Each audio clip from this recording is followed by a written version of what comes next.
Fine. Okay, I wanted to ask the candidates, what are your opinions of Chapter 42?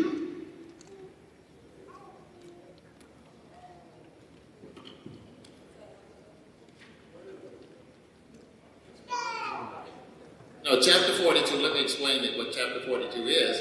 In fact, Chapter 42 is a high-density ordinance that intends to have more residences built in a limited space.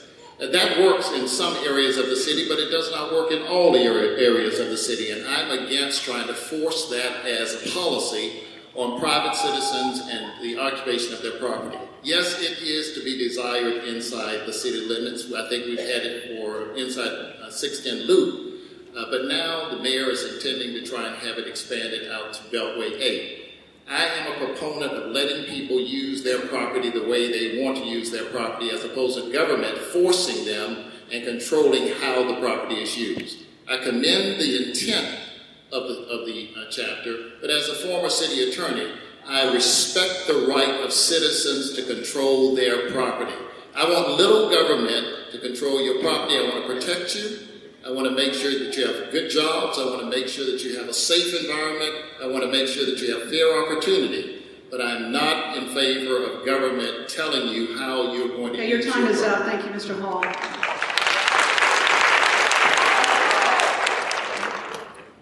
Our next question. Do some of the other candidates want to respond as well?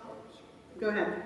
Well, Chapter 42, as Ben says, is our ordinance that tries to balance the rights of private property rights versus your rights to use your home, and this is always a delicate balancing act. There are some times when adjoining uses interfere with your property. For example, there's some crushed concrete plants around the city.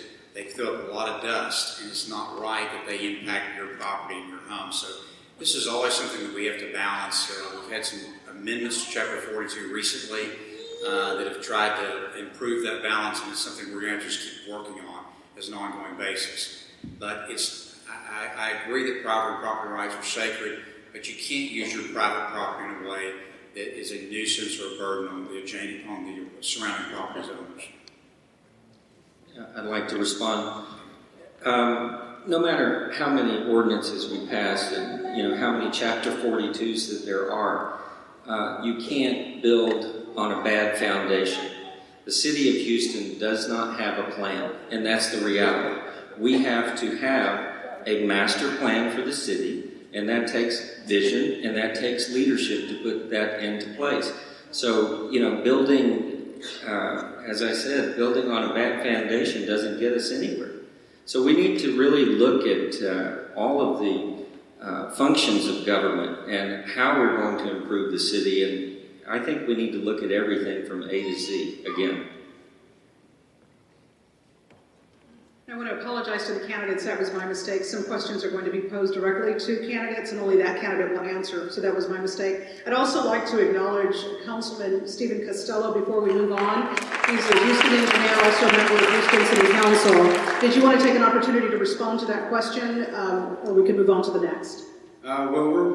Quickly, I'd like to. Chapter 42 is an interesting problem that we're faced with, particularly because the city is advocating for redevelopment and revitalization. The problem with Chapter 42 is an antiquated document.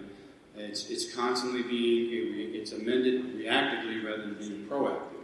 And what we need to do is take another look at Chapter 42, do a complete overhaul, and then every so often, maybe every other year, take another look to see what changes that we need to make to address what's happening economically wise in terms of development of the city. And the next question to the candidates is going to be asked by Mr. Lawrence Chamberlain, President of Sunnyside and Crestmont.